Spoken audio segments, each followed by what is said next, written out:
Hi friends, आप देख रहे हैं जायका इन देसी स्टाइल। आज मैं लेकर आया हूं आप सबके लिए एक ऐसी रेसिपी जो एक सर्व गुण संपन्न ऐसा लड्डू है जो मर्द और औरत दोनों के लिए संजीवनी बूटी है। और इसका नाम है मेड़ुआ का लड्डू, जो ड्राई फ्रूट के साथ मिक्स करके बनाया जाता है। औरतों और मर्दों के कुछ पोशीदा बीमारियों के लिए इस लड्डू को स्पेशली बनाया जाता है। यह लड्डू किस बीमारी के लिए खास है, उस बीमारी का नाम मैंने डिस्क्रिप्शन बॉक्स में डाल दिया है, आप वहां से देख लीजिए। अगर आप भी इन सब चीज़ों से परेशान हैं तो ये लड्डू आप ज़रूर बनाकर खाएं। 1 महीने के अंदर आप बिल्कुल ठीक हो जाएंगे। और मैं चैलेंज के साथ कहता हूँ, ये रेसिपी आपको कहीं और नहीं मिलने वाली है। तो इसी तरह की नई नई रेसिपी के लिए हमारे चैनल को सब्सक्राइब जरूर कर दीजिए, वीडियो को एक लाइक जरूर कर दें, इससे हमें काफ़ी मोटिवेशन मिलता है। और ये जो सरसों के दाने के जैसा बारीक आप देख रहे हैं, इसी का नाम मेड़ुआ है। और इसका मेन इंग्रेडिएंट्स यही है, इसलिए इसका नाम मेड़ुआ का लड्डू है। इसमें काफ़ी अधिक मात्रा में कैल्शियम, पोटेशियम और फाइबर पाया जाता है। फाइबर जो है वो आपके वेट लॉस में काफ़ी अधिक कारगर होता है। अगर किसी भी प्रकार की आपको शारीरिक कमजोरी महसूस हो रही है तो इस लड्डू को बनाकर 1 महीना खा लीजिए। आप मेंटली और फिजिकली दोनों तरीके से चुस्त और दुरुस्त हो जाएंगे। इसको आप किसी भी पंसारी की दुकान पर आसानी से खरीद सकते हैं। ये काफ़ी सस्ता है, लेकिन इसका काम बहुत तगड़ा है। और इसको मैं सिल पर पीस रहा हूँ। सिल पर पीसने से इसमें जो मॉइस्चराइजर होता है, नमी होता है, वो बरकरार रहता है। अगर आपके पास सिलबट्टा नहीं है तो कोई बात नहीं, आप मिक्सर ग्राइंडर में भी इसको पीस सकते हैं। बस इसको जितना बारीक आप पीस सकें उतना बारीक इसको पीस लें।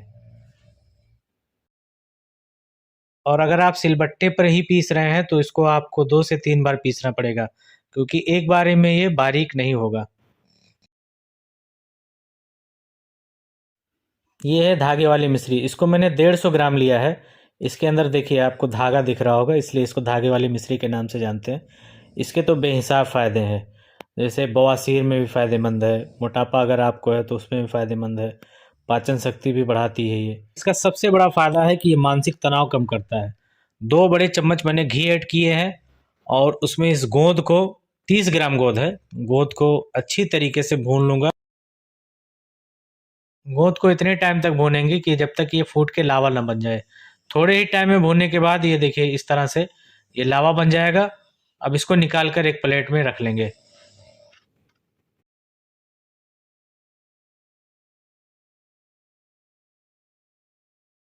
लावा भूनने के बाद उसी कढ़ाई में 1 चम्मच मैं घी ऐड कर रहा हूँ, क्योंकि पहले से थोड़ा सा घी इसमें बचा हुआ था, तो 1 ही चम्मच अभी घी ऐड कर रहा हूँ। और फिर इसमें मैं डाल रहा हूँ 200 ग्राम बादाम, फाइन एकदम प्योर बादाम है, अच्छी क्वालिटी वाले।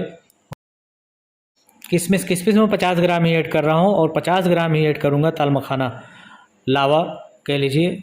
और ये बहुत ही ताकतवर वाली चीज़ है, इसको अगर घी के साथ भून दे तो सोने पे सुहागा हो जाता है। और 20 से 25 ग्राम होगा लच्छा गरी। फिर 100 ग्राम अखरोट लिया है मैंने। अखरोट अच्छी क्वालिटी के अखरोट भी हैं, और 150 ग्राम काजू मैंने डाला है इसमें। अब इन सब चीज़ों को अच्छी तरीके से घी में रोस्ट कर लूँगा, करीब 10 से 15 मिनट।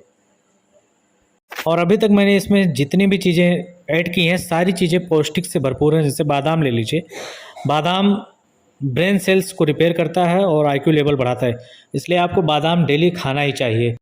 काजू आपको दिल की तमाम बीमारियों से बचाता है।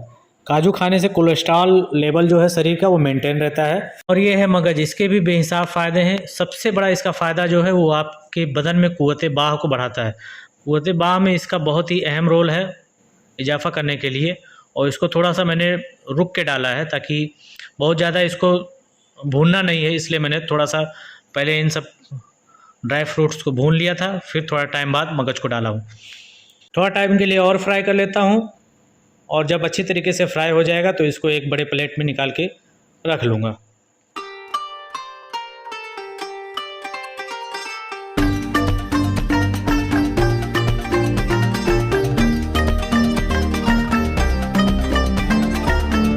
दस 15 मिनट के बाद ड्राई फ्रूट अच्छी तरीके से डीप फ्राई हो चुका है। अब मैं इसको एक प्लेट में निकाल के रख ले रहा हूँ। और अभी काफ़ी सारे स्टेप बाकी हैं, तो वीडियो को स्किप ना करें। ड्राई फ्रूट को घी में अच्छी तरीके से फ्राई करने के बाद अब मेड़ुआ को भी इसी घी में अच्छी तरीके से डीप फ्राई कर लेते हैं। तो 2 चम्मच मैंने घी ऐड कर दिया है इसके लिए, और पहले से ही मैंने बारीक मेड़ुआ को पीस के रख लिया था। और इसको इसमें ऐड करने के बाद अच्छी तरीके से इसको भी 5 से 10 मिनट तक भून लेता हूँ।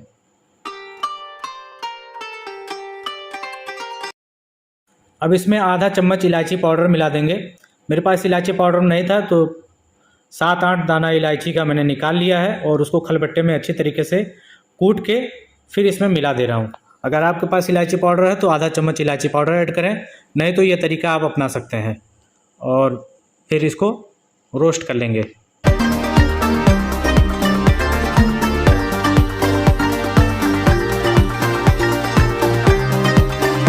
ये भी रोस्ट हो चुका है। अब इसको सेपरेट प्लेट में निकाल के रख ले रहा हूँ।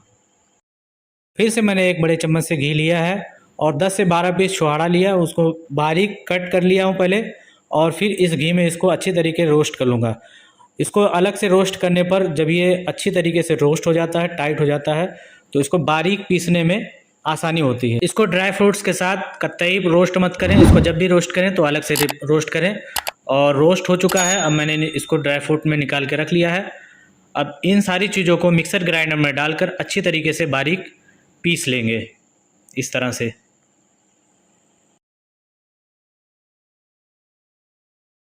अब सारी चीज़ें फ्राई हो चुकी हैं और सारी चीज़ों को मैंने पीस लिया है। तो फिर उसी कढ़ाई में मैं ऐड कर रहा हूँ करीब आधा गिलास से थोड़ा सा ज़्यादा पानी। और इस पानी में सबसे पहले मैं ऐड करूँगा ये मिश्री का पाउडर, जो मैंने अभी धागे वाली मिश्री आपको दिखाई है। आप उसको मिक्सर ग्राइंडर में पीस कर इस तरह से पाउडर बना लेंगे और इसमें एक उबाल लगा लेंगे। उबाल लगाने से पहले मैं इसमें फिर एक बड़े चम्मच से घी ऐड कर दे रहा हूँ और अब उबाल लगने देता हूँ।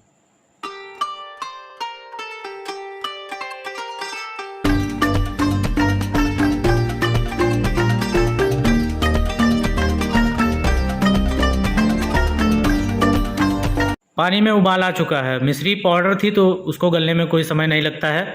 उबाल आने के साथ ही इसमें ऐड करेंगे मड़ुआ। मड़ुआ ऐड करने के बाद करीब 5 से 10 मिनट हाई फ्लेम पर पका के थोड़ा सा इसको गाढ़ा कर लेंगे, ठीक कर लेंगे। 5 से 10 मिनट पकने के बाद इस तरह से मड़ुआ गाढ़ा हो जाएगा। और जैसे ही गाढ़ा हो जाएगा, अब इसमें जो हमने पाउडर बना के रखा था ड्राई फ्रूट्स का, मिक्सर ग्राइंडर में पीसने के बाद उसको इसमें ऐड कर देंगे। और इसको इसमें ऐड करने के बाद नीचे उतार के अच्छी तरीके से मिक्स कर लेंगे। गैस फ्लेम से नीचे उतारने के बाद अच्छी तरीके से इसको इसमें मिक्स कर लेंगे।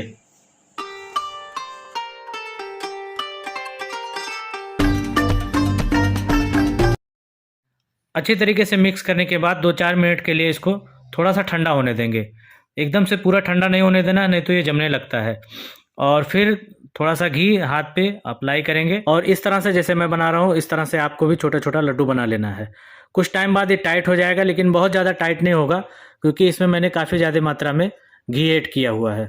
और जब भी इसे आप सर्व करेंगे तो ये आपके मुंह में घुल जाएगा। औरत हो या मर्द, अगर किसी भी तरह की आपके अंदर अंदरूनी कमजोरी है तो इसको आप रोज़ाना 1 लड्डू सुबह दूध के साथ लें।